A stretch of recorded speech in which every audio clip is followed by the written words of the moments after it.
یہ جی Warren Buffett ہے دنیا کا امیر ترین آدمی. اس کے پاس جو نیٹ ورتھ ہے وہ ہے $148 بلین جی. ٹھیک ہو گیا. اور اس بندے نے 1958 میں ایک گھر خریدا تھا $3150 کا، $31,050 کا، $31,500 کا اس نے 1958 میں ایک گھر خریدا. ٹھیک ہو گیا جی. اور بڑے مزے کی بات یہ ہے کہ آج بھی یہ اسی گھر میں رہ رہا، آج بھی یہ اسی گھر میں رہ رہا. $31,500 کے گھر میں رہ رہا ہے. اور یہ کچھ 1 کنال اور 4 مرلے کا گھر ہے اس کا، یعنی آپ سمجھے 24 مرلے کا گھر ہے. اور ٹھیک کر رہا ہے اس کو اندر سے وہ ٹھیک کرتا رہتا ہے جب اس کو ضرورت ہوتی ہے. اور 1970 میں یہ بندہ امیر ہو گیا تھا. 1970 میں، یعنی اس وقت 1970 میں یہ امیر لوگوں میں شمار ہوتا تھا اور اسی گھر میں رہتا تھا. پھر یہ 1980 میں ایکسٹریملی ویلدی ہو گیا امریکہ کے اندر سارا. اور پھر 1990 میں یہ بلینر ہو چکا تھا. لیکن بلینر ہونے کے باوجود بھی رہتا اسی گھر کے اندر. گاڑی بھی پرانی ہے اس کے پاس، گاڑی بھی پرانی ہے اور گھر بھی پرانا ہے اور بلینر ہے اور اس کو کوئی پرابلم نہیں. پوری دنیا اس کو جانتی ہے اور کوئی مسئلہ نہیں اس کا. کیا ایشو اس کا؟ اب کیا اس نے کیا سر؟ دیکھو اس نے نا، یہ دیکھیں اس کا آگے اگر آپ دیکھیں گے نا سر، اور یہ ہے اس کا ہے کہ but he still live in the same house for the past 67 years. اسی گھر کے اندر رہ رہا ہے سر ہیں. اور اس کی وجہ یہ ہے کہ اس نے اپنی دولت کو کیپٹل سمجھا ہے، ریوارڈ نہیں سمجھا. اس نے کیا کیا؟ کیپٹل سمجھا ہے، ریوارڈ نہیں سمجھا. کیپٹل کیا ہوتا ہے؟ سرمایہ. ریوارڈ یہ ہوتا ہے کہ آپ کو $500 ایکسٹرا دے دیا، ٹپ دے دی، تو اب آپ اس ٹپ کو استعمال کر رہے ہیں. لیکن اسی ٹپ کو اگر آپ کنورٹ کر دیں گے کیپٹل میں تو آپ کی زندگی تبدیل ہو جائے گی.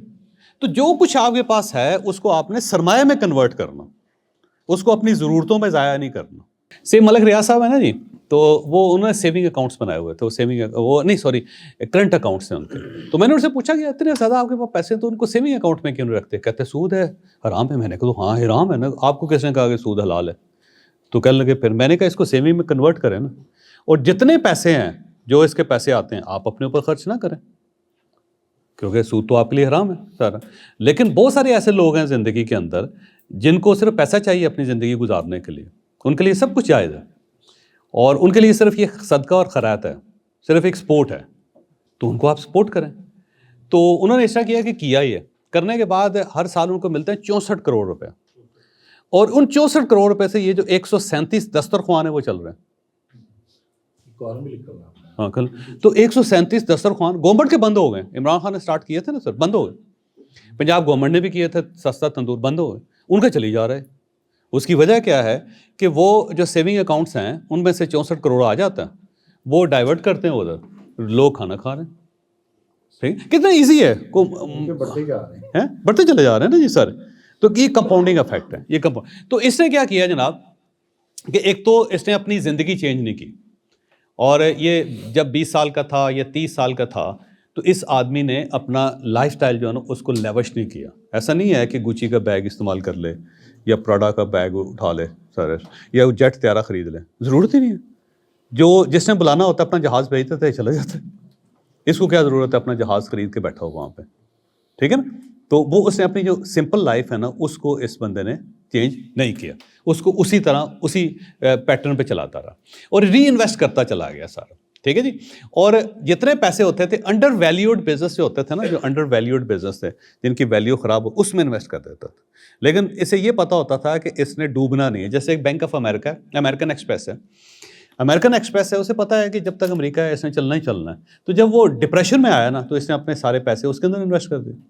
اب اس کے ساتھ جو جیسے سازگار ہے، جب یہ اوپر چلا گیا اس کا شیئر 50 سے جو 2150 ہو گیا تو الٹیمیٹلی فائدہ ہو گیا اس کو. تو یہ ہمیشہ انڈر ویلیوڈ جو کمپنی تھی ان کے اندر یہ ہمیشہ انویسٹ کرتا رہا. یہ اس کی پوری عادت ہے پوری زندگی کی سر سے. اچھا پھر اس ڈیویڈنڈس جو ہے نا اس کا کمپاؤنڈ افیکٹ جو ڈیویڈنڈس کا اس کو لیتا، ان ڈیویڈنڈس کو بھی ری انویسٹ کرتا رہا. ان کو بھی اس نے اپنی لیوش لائف پہ نہیں ضائع کیا. ڈیویڈنڈ آیا اس کو بھی ڈال دیا اس کے اندر، اور اس کا کمپاؤنڈنگ افیکٹ اتنا زیادہ ہوا کہ یہ بندہ جو ہے نا امیر ترین آدمی ہو گیا. تو 3 بڑی کمپنیز ہیں جس کے اندر اس بندے نے پیسے ڈالنے زیادہ شروع میں، امریکن ایکسپریس میں، کوکو کولا میں اور واشنگٹن پوسٹ میں. اور یہ کوکو کولا اس نے لائف کو سٹارٹ ہی کیا تھا، کوکو کولا یہ ڈلیور کرتا تھا، اس کی ڈلیوری سے بچہ تھا نا جی. تو یہ 7 بوتلیں لیتا تھا اور 6 کی قیمت میں نہیں 6 کی قیمت میں 7 بوتلیں بیچ دیتا, ایک اس کو ایکسٹرا مل جاتی تھی, اور اس سے پھر اس نے لائف کو اس پیٹرن کو دیکھا. اور بچہ تھا 13-14 سال کی عمر میں, تو اسٹاک ایکسچینج میں اس بندے نے پیسے لگانے شروع کی, تو اسے پتہ چلا کہ اسٹاک بڑے زبردست ہوتے ہیں. تو اس سے صرف اسٹاک کے اندر انویسٹ کر کے, اس کو ری انویسٹ کر کے اس نے $138 بلین جو ہے نا کما لیے ہیں, اور زندگی بڑی اچھی گزر رہی ہے. پوری دنیا میں جانا جاتا ہے, پہچانا جاتا ہے, لوگ اس کے نام سے واقف ہیں, لوگ اس کے آٹوگراف لیتے ہیں, لوگ اس کے ساتھ تصویریں بناتے ہیں, اور کوئی اس کو فرق نہیں پڑا. کسی جگہ پہ بھی ہوتا ہے نا جی کہ کوئی چیز کم ہو گئی ہو اور دنیا کا امیر ترین آدمی بھی سمجھا جاتا ہے. اب یہ اس نے نا آخری جو پیسے اپنے سارے ہیں نا, وہ اس نے فلنتھراپی میں لگا دیے, سارے خیرات کر دیے, اور وہ سارے پیسے جو ہے نا خیرات کر دیے.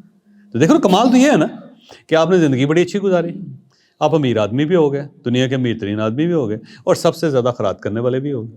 تو کیا فرق پڑ گیا اس میں, کیا چیز کم ہو گئی زندگی میں؟ ٹھیک ہے. تو یہ کمپاؤنڈنگ افیکٹ جو ہے نا, یہ ایک بہت بڑی اگزامپل ہے کہ آپ کے پاس پیسے تھوڑے ہیں, کوئی مسئلہ نہیں, آپ اس کو انویسٹ کرتے جائیں, ری انویسٹ کرتے جائیں, الٹیمیٹلی وہ کمپاؤنڈنگ افیکٹ میں آ کے وہ زیادہ ہو جائیں گے.